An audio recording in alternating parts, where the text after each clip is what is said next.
thought it was the intro slide, and we introduced ourselves instead of be introduced. So I'm going to start there. It might seem a little grandiose, but please don't be too taken aback by it. And basically, wanted to introduce myself a little bit and then find out who's in the room, and then ask you a question. Of the 2 questions that we were asked, which of those 2 questions would you rather do a deeper dive on?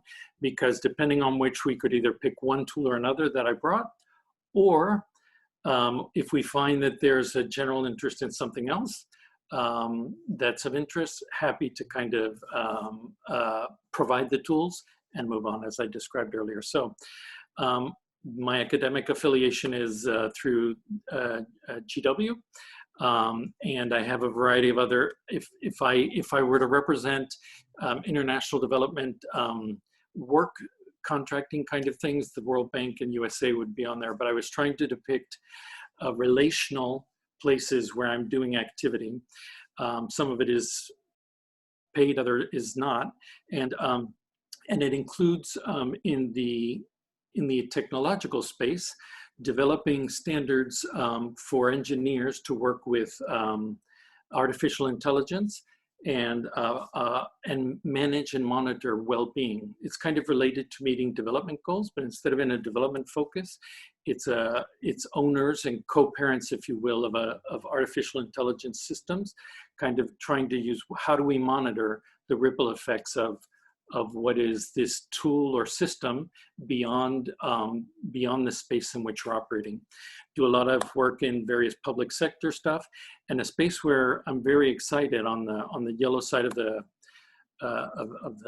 chart is both. It started with a breakdown, in a sense. I was trained as an economist, and I'd seen a chart where GDP was tripling and happiness indicators remained flat over the last 60 years, and it would apply to both the UK and the US.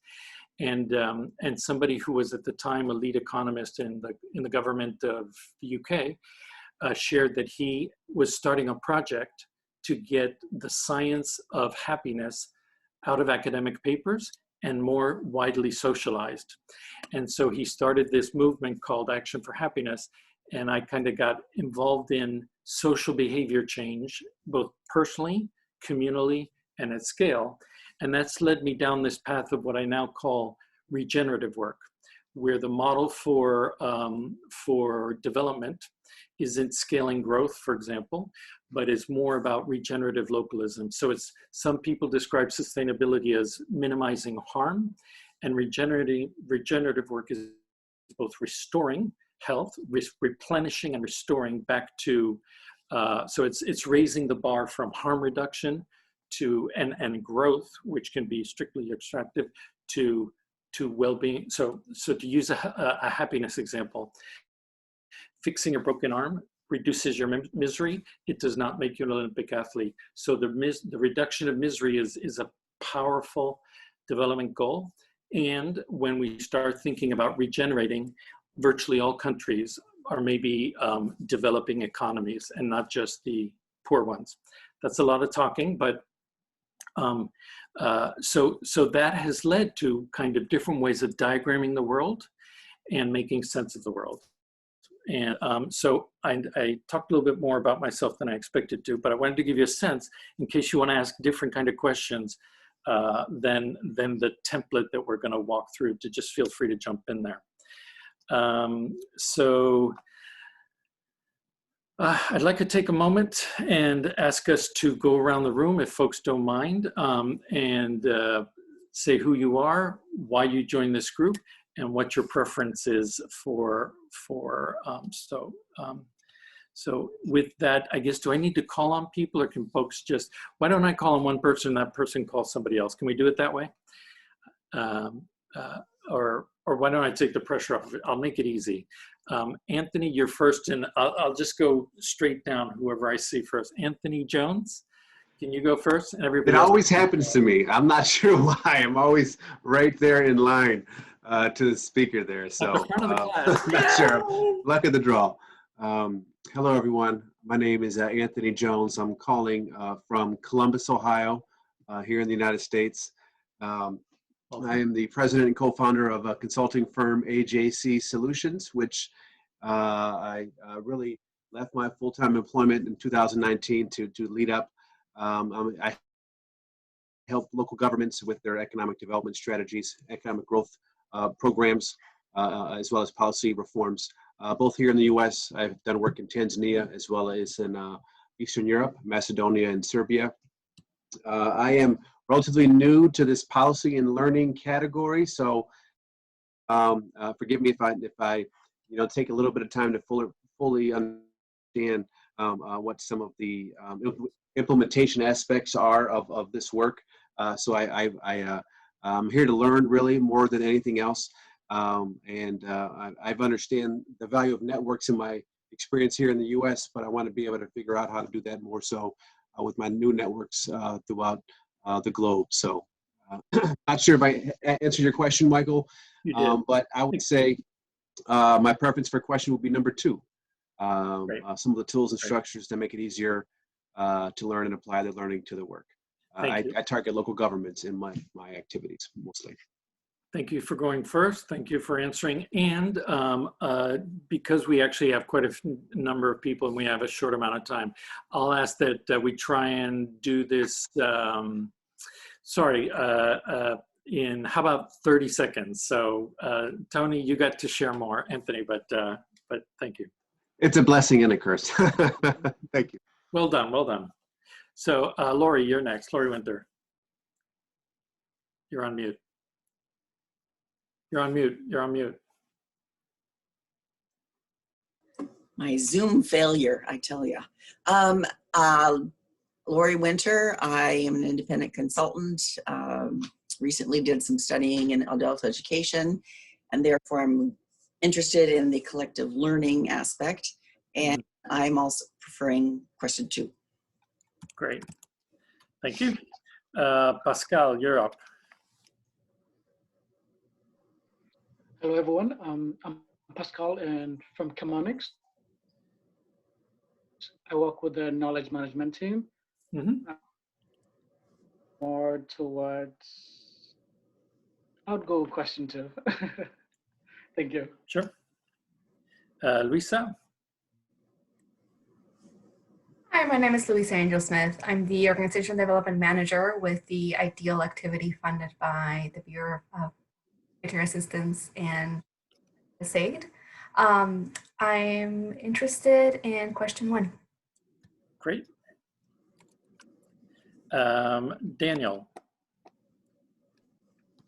Hi, I'm Daniel. I'm a future public policy master's student, just interested in development. I am interested in question 2. Okay. Thank you.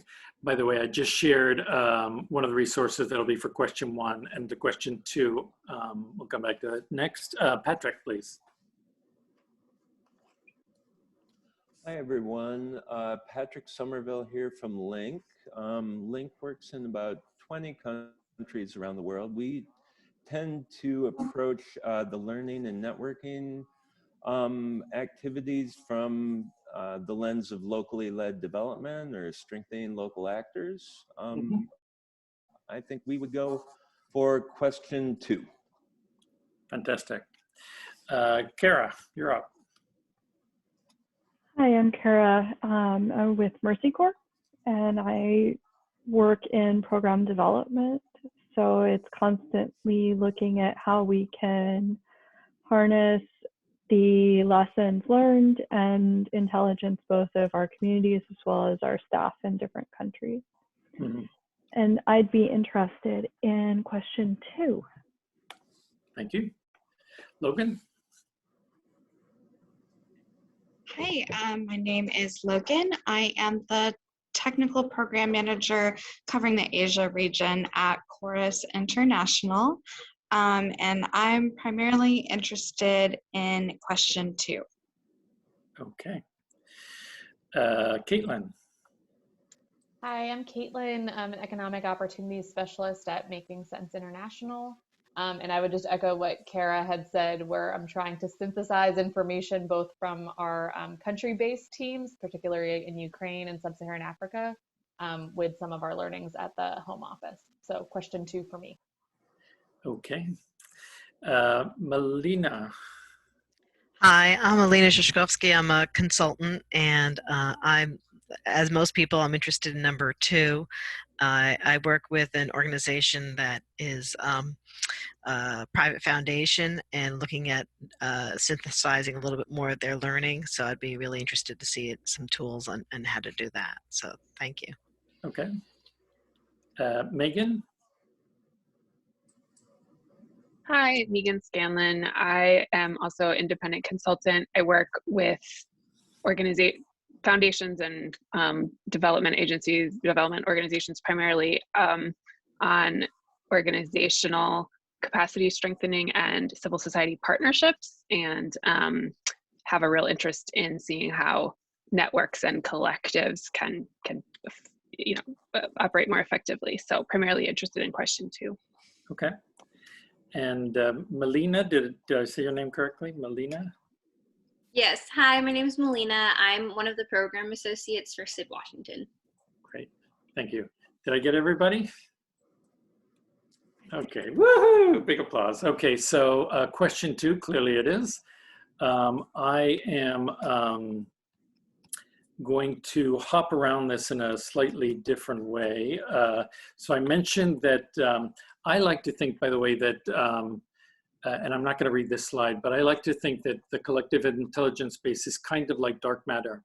And for those that are physics geeks, you know, EMC, Einstein kind of summarized the entire universe into this very elegant formula where there's everything is explained, everything works, except 94% of matter in the universe has not been detected with that way of thinking, and it's called dark matter.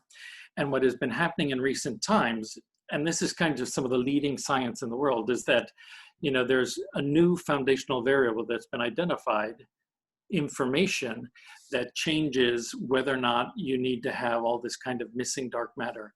And this new variable, for example, if you have a deck of cards, you know, the arrangement of the cards matters as much as the card, the physical structure of the cards. And so within human systems, and this is what I was getting at earlier, you know, we've had certain vocabulary for certain key variables, and there's 2 extra things that that have come up in recent times that become objects for our actions. So markets, governments, and hierarchies were the traditional. Participatory commons is kind of one of the things that the tool that we'll talk about today looks at groups and distributed groups. But I also don't want to neglect that there is in fact also this whole algorithmic intelligence, which is changing the rules of how all of these operate, as well as creating its own forms of intelligence.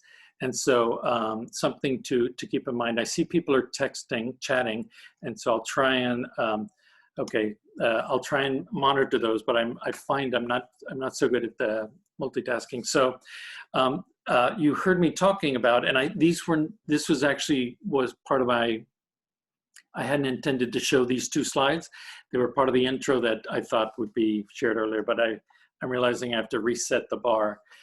You know, so there's a variety of cognitive tasks that happen, and these are all done in different ways. And the conversation, the space that I've been working in and kind of was hoping to talk with folks about is there's both formal institutions that have certain rules and properties, as well as these natural organic systems, and what are the interactions between them, and can we more accurately begin to describe what's happening in there instead of treating this whole space as dark matter. So one of the core things that begins to help bring visibility into this, this domain is this idea of what are the parts. And so the 2 elements that were going to be part of the conversation today were going to be, the first was an article I shared about how to just do a particular form of system mapping. Now, I'm just going to ask that folks, how familiar are folks already with the idea of system mapping? Is it something people do, not do? Raise your thumbs up if you are. Okay, I'm not seeing a lot. So I'll just, we'll do a slightly deeper dive on that, because basically what this is a process that can be done. Many will do it individually, but the description in that article describes how it can be done as a collaborative project where you crowdsource, okay, who are the people that we're talking about? How do we put them on a board? How are they linked? Who, and in this case, the template that I just shared, which if you take a look at the page, I'm now switching screens. Is everybody kind of tracking along? Let me make this visible to myself. I'm seeing 4 people, and those 4 people include Melina, Logan, and Megan. So if you can kind of be the arbiters that if I need to look at somebody signaling or something like that, if you could catch my attention, otherwise I don't see the rest of the room. This particular tool, you could call it, is explained here in this particular article, and it was adopted by the World Bank after, and in fact, Eva, the co-author there, she worked there for a few years. I think she's now working for a contractor for aid, but it was adopted by the World Bank at the and taught by the World Bank Institute as a way of reducing project failures. And what some of the evidence behind this is that over 75 to 90% of all projects fail to meet the original goals. And so the question becomes, how can they reduce their failure rates?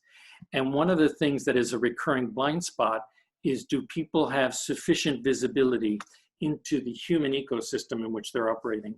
And so by going through this exercise that's depicted here visually, and again, we don't have time, we have 20 minutes. I expect at any moment somebody's gonna say, you're done, stop, go.